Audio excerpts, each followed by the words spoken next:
Efecto del pensamiento sobre las circunstancias.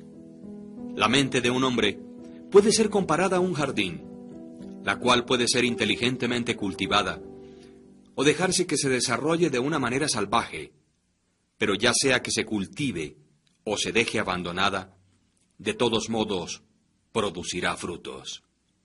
Si no se colocan semillas útiles dentro de la mente, entonces una abundancia de semillas inútiles o malezas caerán en su interior y continuarán produciendo según su género. Del mismo modo, como un jardinero cultiva su parcela, conservándola libre de malezas, cultivando las flores y los frutos que desea, de igual forma, un hombre puede cuidar el jardín de su mente, desmalezándolo de todos los erróneos, impuros e inútiles pensamientos, cultivando hacia la perfección las flores y los frutos de correctos, útiles y puros pensamientos. Por seguir este proceso, un hombre tarde o temprano descubre que él es el principal jardinero de su alma, el director de su vida. También descubre dentro de sí mismo las leyes del pensamiento y con una precisión siempre creciente, comprende cómo las fuerzas del pensamiento y los elementos de la mente operan tanto en la formación del carácter como en la construcción de sus circunstancias y su destino. El pensamiento y el carácter son uno, de tal manera que el carácter se revela y se manifiesta a sí mismo a través del medio ambiente. Las condiciones y circunstancias exteriores de la vida de una persona siempre están armoniosamente relacionadas con su estado interior.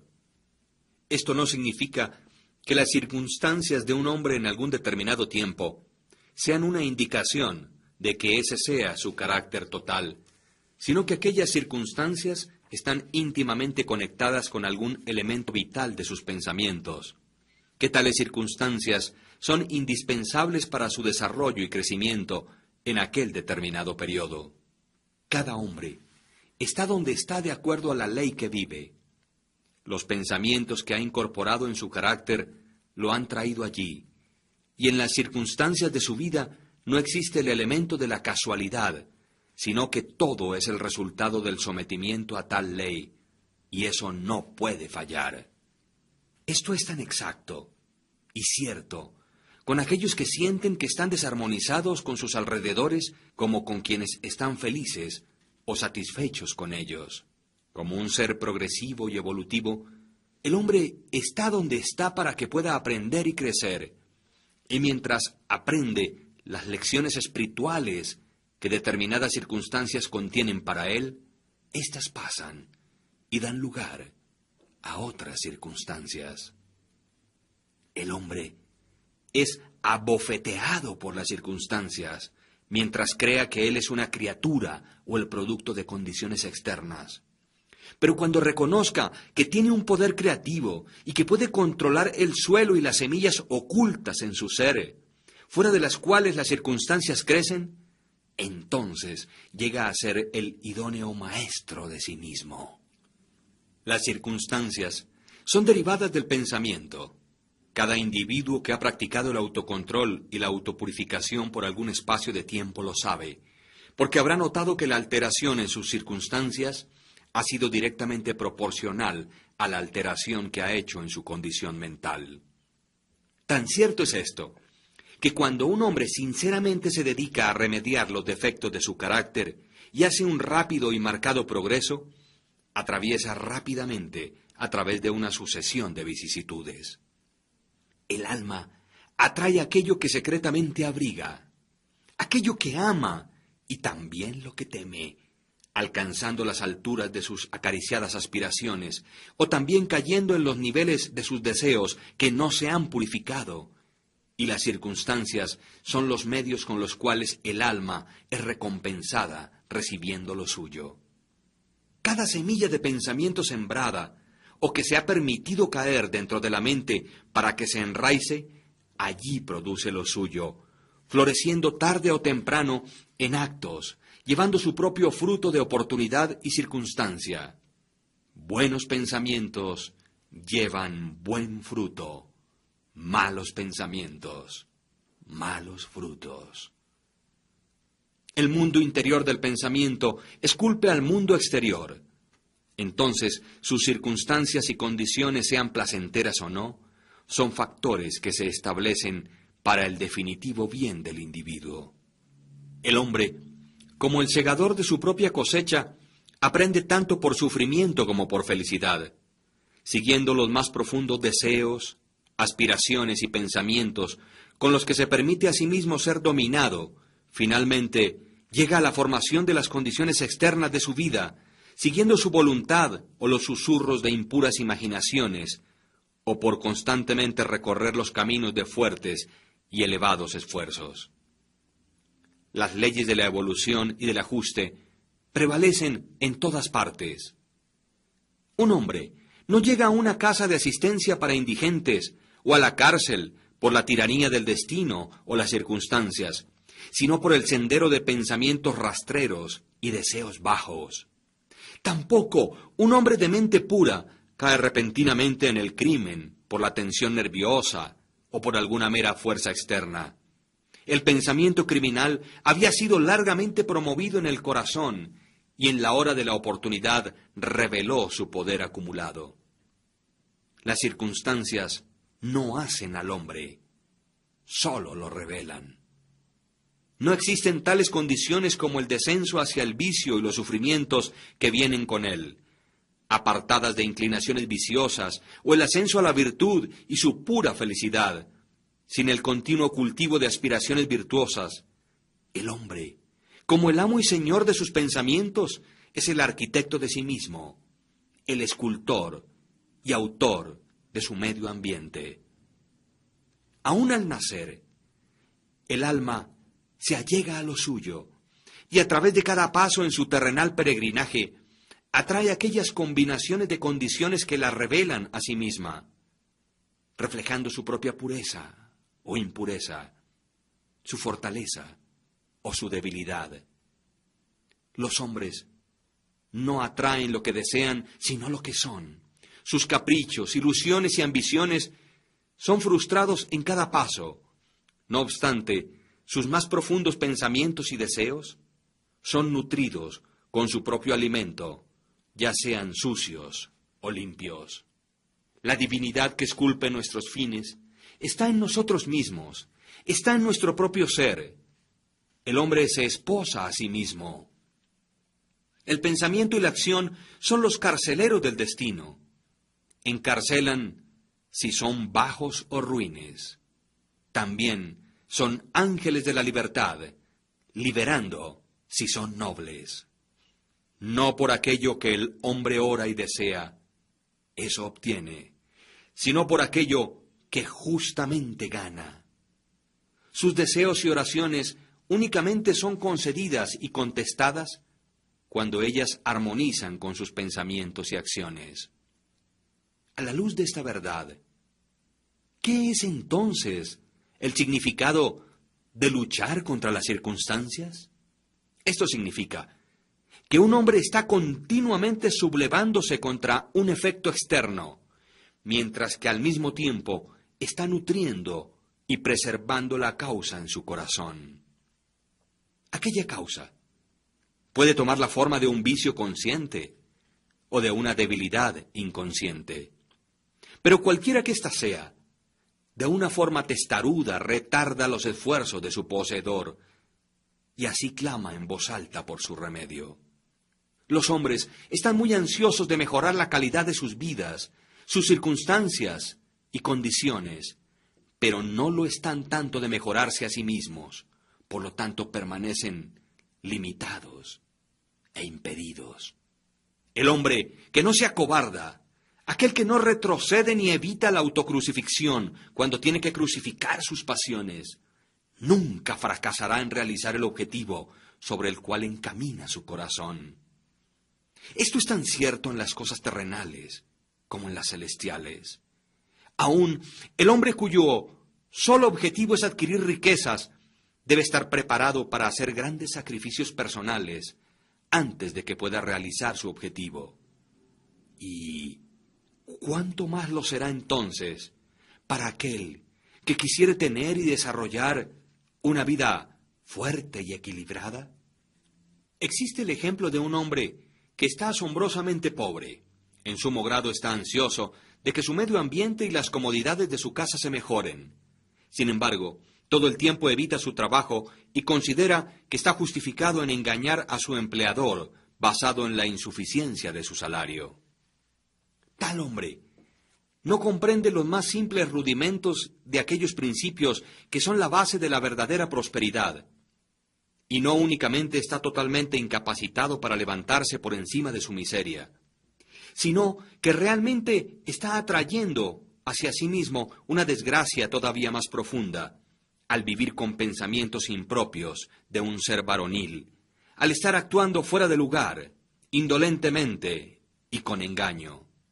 También existe otro ejemplo, el de un hombre rico, quien es víctima de una dolorosa y persistente enfermedad como resultado de su gula.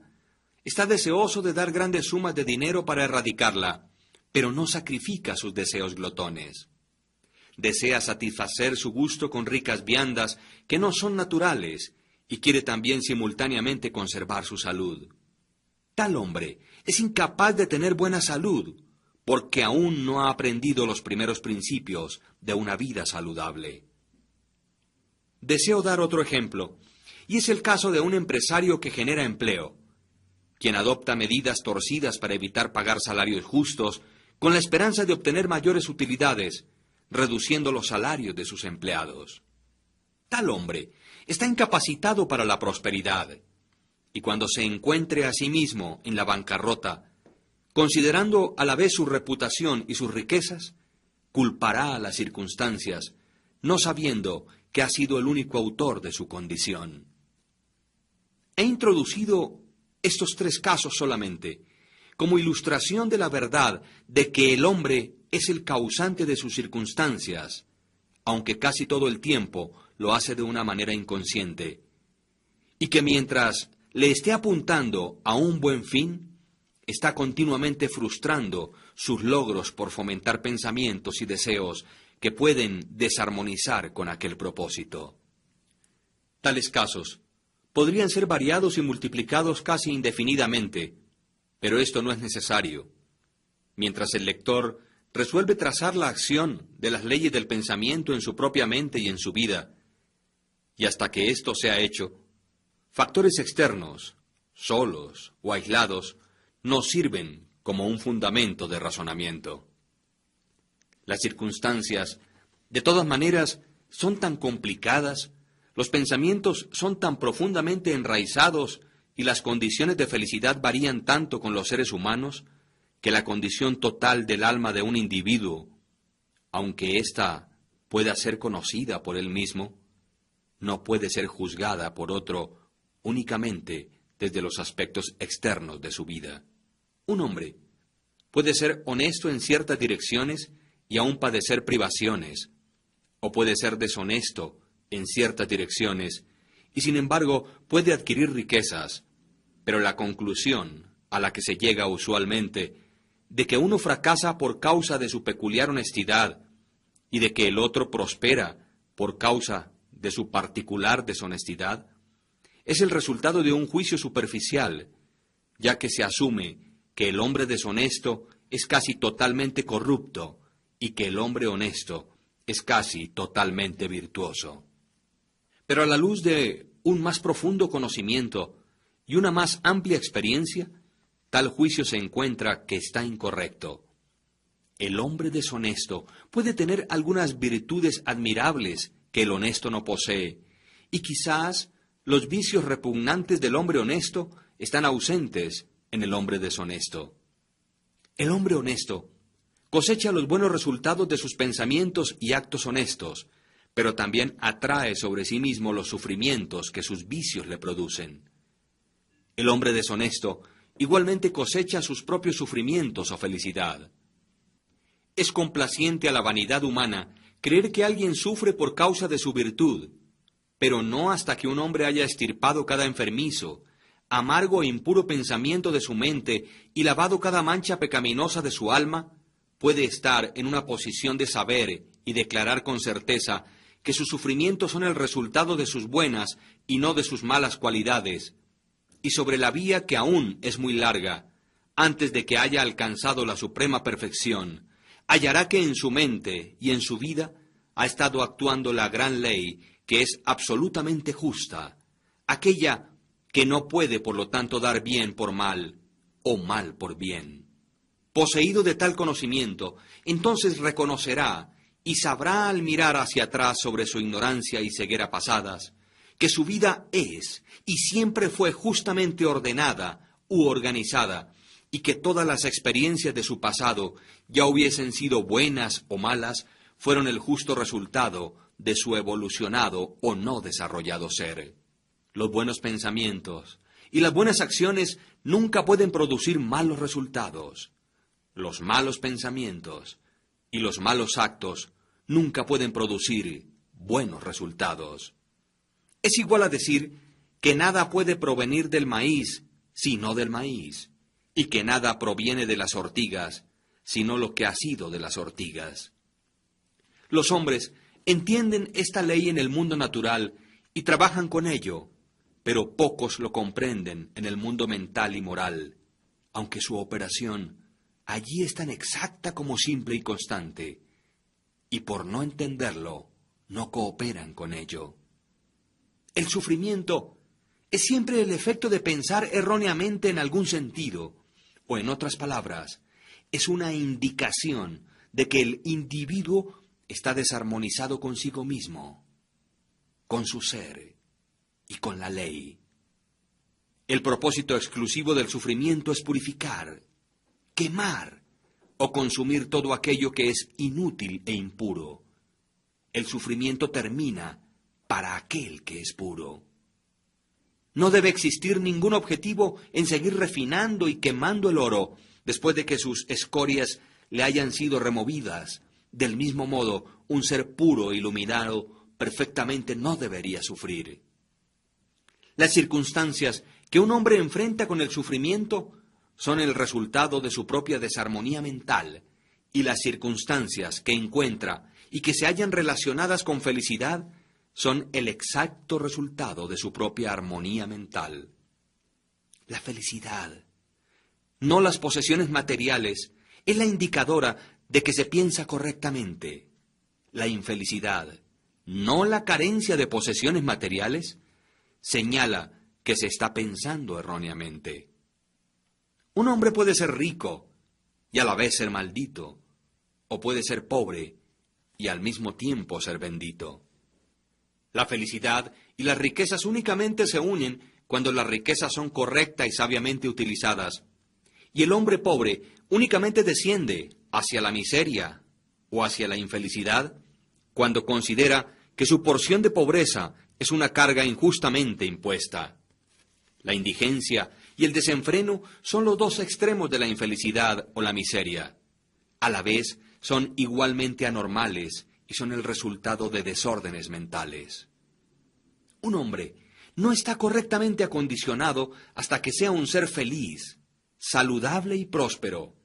Y la felicidad, la salud y la prosperidad son resultados de un armonioso ajuste del interior del hombre con su exterior y sus alrededores.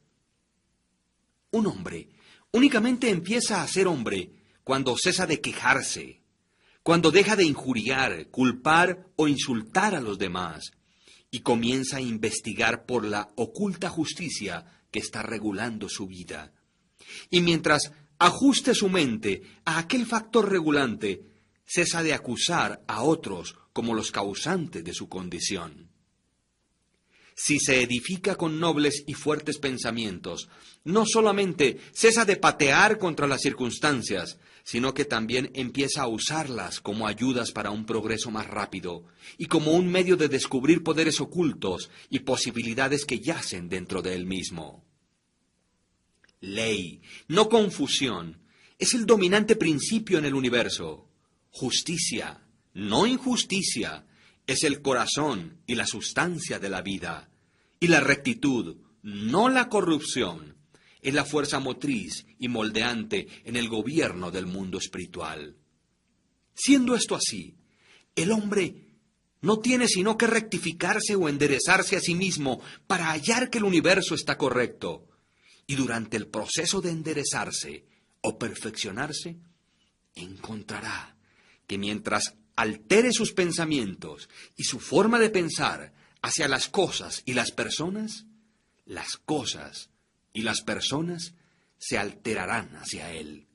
La prueba de esta verdad está en cada persona y ésta, por lo tanto, admite fácil investigación mediante introspección y autoanálisis sistemáticos. Si un hombre deja que sus pensamientos se alteren, se sorprenderá de la rápida transformación que esto efectuará en las condiciones materiales de su vida. Los hombres se imaginan que los pensamientos se pueden conservar secretamente, pero esto no es real. Estos rápidamente se cristalizan en un hábito y el hábito se solidifica en circunstancias.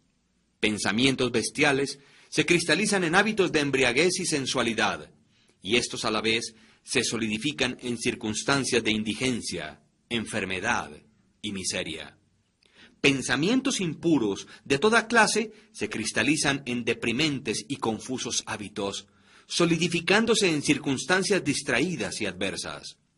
Pensamientos de temor, duda e indecisión se cristalizan en débiles, no varoniles e indecisos hábitos, solidificándose a la vez en circunstancias de fracasos, indigencia y dependiente esclavitud.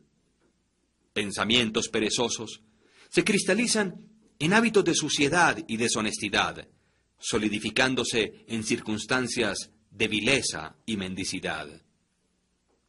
Pensamientos condenatorios y de odio se cristalizan en hábitos de acusación y violencia, solidificándose en circunstancias de insultos y persecución.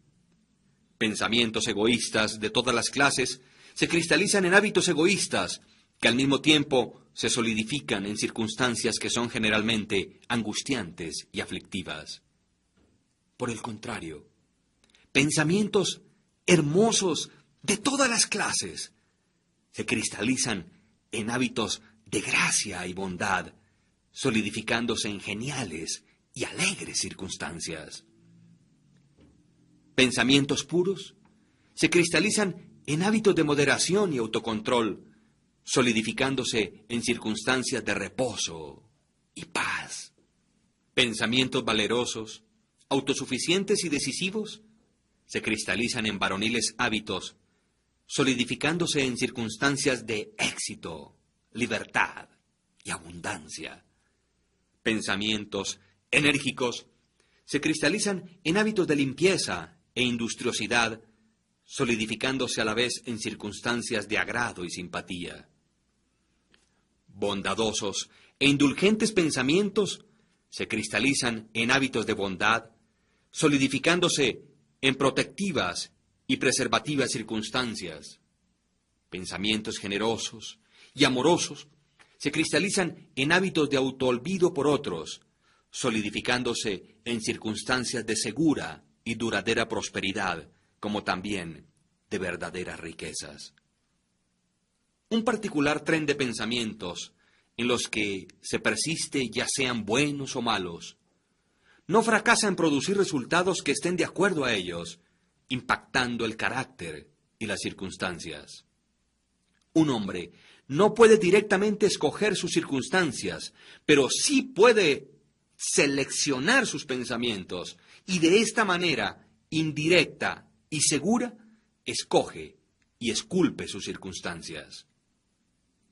La naturaleza le ayuda a cada hombre en la concesión de los pensamientos que más fomenta, y varias oportunidades le serán presentadas, aquellas que más rápidamente sacarán a la superficie aquellos pensamientos, ya sean buenos o malos. Al descontinuar un hombre sus pensamientos pecaminosos, todo el mundo se suavizará hacia él y estará listo para ayudarle. Permítase apartarse de sus débiles y enfermizos pensamientos, y he aquí oportunidades brotarán y saltarán sobre cada mano para ayudarle en sus fuertes resoluciones o decisiones. Y si fomenta buenos pensamientos, ninguna suerte difícil o dura le trabará o le atará hacia abajo, hacia la infelicidad y la culpa. El mundo es tu calidoscopio, y las diferentes combinaciones de colores que en cada momento sucesivo te son presentadas son los cuadros o representaciones mentales perfectamente ajustados de tus siempre móviles pensamientos. Tú serás aquello que planeas ser. Deja que el fracaso encuentre su falso contentamiento en aquella palabra, pobre medio ambiente. Sin embargo, el espíritu lo desprecia y se quisiera liberar. El espíritu domina el tiempo y conquista el espacio. Acobarda a la jactanciosa y embaucadora oportunidad, y las ofertas de la tirana circunstancia destrona y llena el lugar de un sirviente. La voluntad humana, aquella fuerza invisible, la hija de un alma inmortal, puede excavar una vía hacia cualquier meta, aunque las murallas de granito intervengan. No seas impaciente en la demora, sino que espera como uno quien comprende que cuando el espíritu se levanta y comanda, los dioses están listos para obedecer.